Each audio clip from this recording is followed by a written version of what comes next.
कल्पना चावला और उनके साथियों की मौत तय थी, फिर भी क्यों नासा ने उन्हें अंतरिक्ष में भेजा? जी हाँ, आज का हमारा यह वीडियो कल्पना चावला और उनके साथियों के बारे में है, जिन्हें नासा ने अंतरिक्ष में भेजा था। आखिर क्यों कल्पना चावला और उनके साथियों को नासा ने अंतरिक्ष में भेजा, जबकि उन्हें पता था कि उनकी मौत निश्चित है? तो चलिए हम इस वीडियो को आगे बढ़ाते हैं। कल्पना हमेशा कहती थी वह अंतरिक्ष के लिए ही बनी है। अंतरिक्ष में जाने वाली प्रथम भारतीय महिला, इस सवाल का जवाब याद किए हुए ज़्यादा वक्त नहीं बीता होगा कि कल्पना के मौत की खबर आ गई। 1 फरवरी 2003 ये वही दिन था जब सुबह के सभी अखबारों में, BBC रेडियो, टीवी पर लगातार कल्पना की चर्चा हो रही थी। कोलंबिया यान दुर्घटनाग्रस्त हो गई है, उसमें सवार सभी अंतरिक्ष यात्रियों की मौत हो गई है। यही खबर सुबह से शाम से रात तक अगले कई पहर तक चलती रही। दुर्घटना में मारे गए सभी 7 नाम बार बार टीवी पर आ रहे थे। उनके नाम थे Rick Husband, William McCool, Michael Anderson, David Brown, Laurel Clark और भारतीय मूल की पहली महिला अंतरिक्ष यात्री हमारी कल्पना चावला। कोलंबिया यान 16 दिनों की अंतरिक्ष यात्रा पर था और दुर्घटना के समय वह पृथ्वी की ओर लौट ही रहा था। दुर्भाग्यवश सब कुछ प्लानिंग के तहत नहीं हो सका और वह यान क्रैश हो गई। जब यहाँ भारत के हरियाणा राज्य के करनाल शहर के एक स्कूल में विशेष आयोजन रखा गया था, लेकिन जैसे ही कोलंबिया के क्षतिग्रस्त होने की खबर पहुंची, जश्न का माहौल मातम में बदल गया। अपनी यात्रा के दौरान कल्पना ने चंडीगढ़ के छात्रों के लिए एक संदेश भी भेजा था। संदेश में उन्होंने कहा था, सपनों को सफलता में बदला जा सकता है। सपनों को सफलता में बदला जा सकता है। इसके लिए आवश्यक है कि आपके पास दूरदृष्टि, साहस और लगातार प्रयास करने की लगन हो। आप सभी को जीवन में ऊंची उड़ान उड़ने के लिए शुभकामनाएं।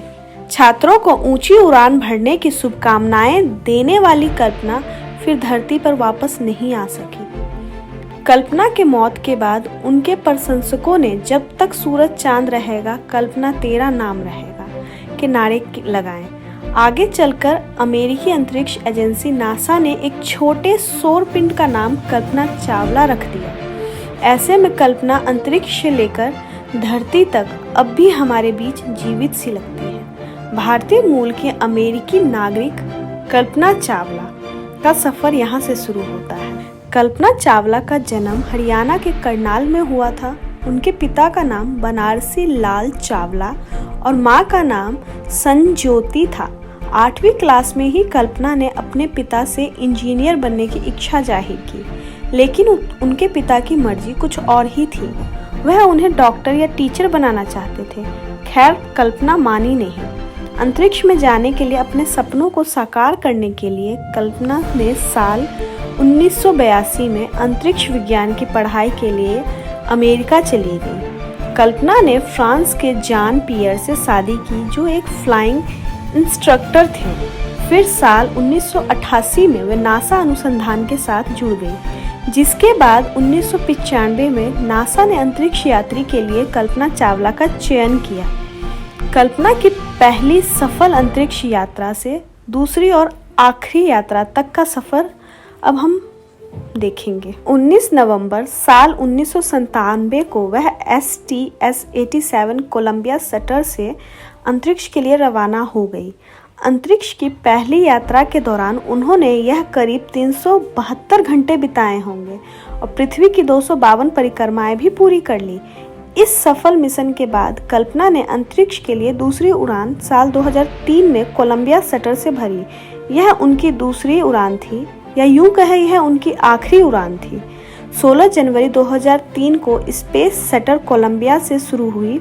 यह 16 दिन का अंतरिक्ष मिशन था, जो पूरी तरह से विज्ञान और अनुसंधान पर आधारित था। 1 फरवरी को धरती की तरफ लौटने के क्रम में ही यान क्षतिग्रस्त हो गया था। कल्पना सहित 6 अन्य यात्रियों की मौत भी हो गई थी।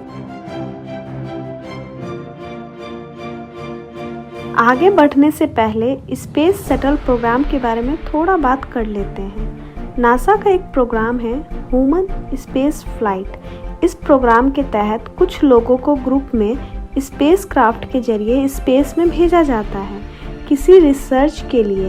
तो स्पेस शटल प्रोग्राम भी एक ह्यूमन स्पेस फ्लाइट प्रोग्राम था। चौथा ह्यूमन स्पेस फ्लाइट प्रोग्राम था। इस चौथे प्रोग्राम का 28वां मिशन था कोलंबिया फ्लाइट STS-87। इसका हिस्सा बनी कल्पना चावला। यह कल्पना का पहला स्पेस मिशन था जो 1997 में 5 एस्ट्रोनॉट के साथियों के साथ मिशन की गई थी। फिर कल्पना ने साल 2003 में अपने दूसरे स्पेस मिशन पर गई थी। मिशन था space shuttle Columbia STS-107। Space shuttle program का 113वां मिशन था। 16 जनवरी 2003 के दिन STS-107 पृथ्वी से रवाना हुआ।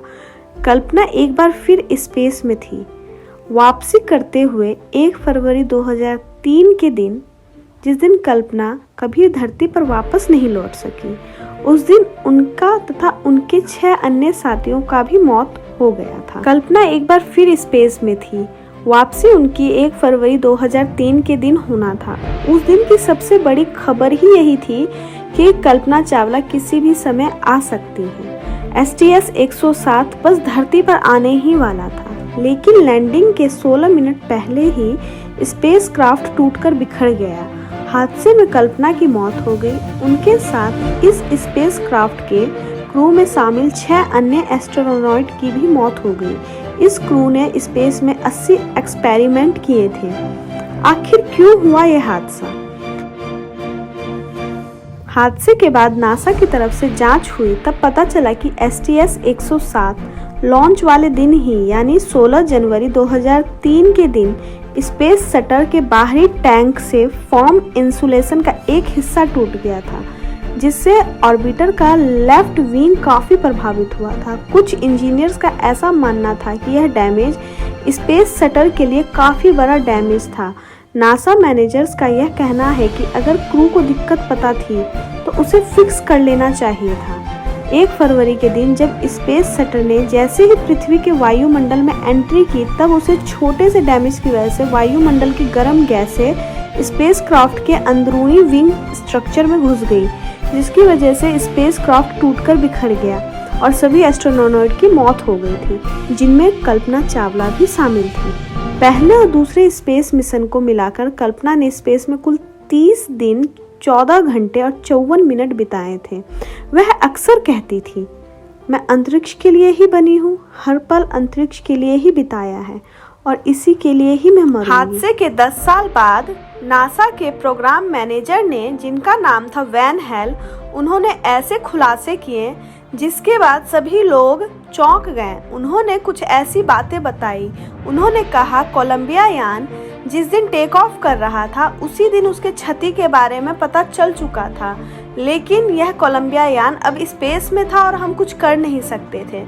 ऐसे छोटे डैमेज ज़्यादातर क्रू मेंबर सॉल्व कर देते हैं और फिक्स कर देते हैं, लेकिन जब बाद में कोलंबिया यान के डैमेज के पिक्चर देखे गए, तब उन्हें पता चल गया था कि यह डैमेज बहुत ही बड़ा डैमेज है और यह यान कभी अब धरती पर वापस नहीं आएगा। लेकिन अब यह लोग कुछ नहीं कर पाए। आगे वैन हेल ने बताया कि कोलंबिया यान अब स्पेस में था और इसके थर्मल सिस्टम डैमेज हो चुके थे। अब सवाल यह उठता है कि आखिर इन 7 एस्ट्रोनॉट से क्यों छुपाया गया कि वह धरती पर वापस नहीं आएंगे। इस पर एक्सपर्टों का कहना है कि अगर उन्हें बता दिया जाता कि उनका यान क्षतिग्रस्त है, ऐसे में वह लोग स्पेस में जितने दिन जीते, घुट घुट के जीते कि अब वह धरती पर वापस नहीं आ सकते हैं, अपने परिवार वालों से नहीं मिल सकते हैं। इसलिए उनसे यह सच छिपाया गया और उन्हें बताया नहीं गया। यह 16 दिन की यात्रा थी। जिस तरह हवाई जहाज एक्स्ट्रा फ्यूल लेके जाता है, वैसे ही यान जब अंतरिक्ष में जाते हैं तो एक्स्ट्रा ऑक्सीजन लेके जाते हैं। इस बात पे लोगों ने यह सवाल उठाया कि आखिर उन्हें क्यों नहीं बता दिया गया कि वह एक्स्ट्रा फ्यूल के खत्म होने तक अंतरिक्ष में रहें। तो एक्सपर्टों का जवाब था कि अगर उन्हें यह बताया जाता कि जब तक ऑक्सीजन खत्म नहीं होता है तब तक आपको अंतरिक्ष में रहना है, तो उनके मन में शक होता, डाउट करते कि आखिर ऐसा क्यों बोला जा रहा। दूसरा सवाल था कि आखिर उन्हें क्यों नहीं बता दिया गया कि उनका जो यान है वह क्षतिग्रस्त है और वह धरती पर कभी वापस नहीं आ सकते हैं। इसका जवाब एक्सपर्टों ने यह कहा कि अगर उन्हें हम यह बात बता देते तो वह वहाँ नहीं रह सकते थे। वह वहाँ घुट घुट के जीते और जितने भी दिन जीते अफसोस में जीते कि वह अपने परिवार से नहीं मिल पाएंगे। इसलिए उनसे यह बात छुपाया गया, उन्हें कोई धोखा नहीं दिया गया। अगर हम इसमें कुछ कर सकते तो हम उन्हें सच्चाई जरूर बताते। इसलिए इस प्रोग्राम में कोई बदलाव नहीं किया गया और प्रोग्राम के हिसाब से 16 दिन के बाद उन्हें वापस धरती पर आना था। इसलिए 16वें दिन वो लोग जैसे ही धरती की ओर आ ही रहे थे कि 16 मिनट पहले कोलंबिया यान के साथ यह हादसा हो गया। 30 सेकंड के अंदर ही सब लोग मारे जा चुके थे, सब लोग ब्लास्ट हो चुके थे और उसके बाद इसका जो मलबा था वह जमीन पर आकर गिर गया। वास्तव में नासा ने यह अनुमान उसी दिन लगा ली थी जिस दिन कोलंबिया यान स्पेस में जा रहा था कि यह बात निश्चित है कि यह लोग अब वापस नहीं आएंगे, और हुआ भी यही। उन्हें 16 जनवरी को उड़ान भरना था। उनकी यात्रा 16 दिन की यात्रा थी। अपने तय लैंडिंग समय से 16 मिनट पहले ही उन्हें हादसे का शिकार होना पड़ा। यह 16 का एक अजीब ही संयोग था। जो दिन हम सब के लिए एक मिशन के रूप में एक नई कहानी लिखने वाला था, वह दिन अब एक बुरी याद बनकर अमर हो गया और इसके साथ ही वह सभी एस्ट्रोनॉट वो क्रू मेंबर्स अमर हो गए। तुम मुद्दतों याद रहोगी कल्पना चावला, न केवल हमारी किताबों में, मैगजीनों में, बल्कि हमारे सपनों में। आज के इस वीडियो में इतना ही। स्पेस एक्सप्लोरेशन के सफर में ऐसे ही जुड़े रहिए और हमारे साथ बने रहें। धन्यवाद।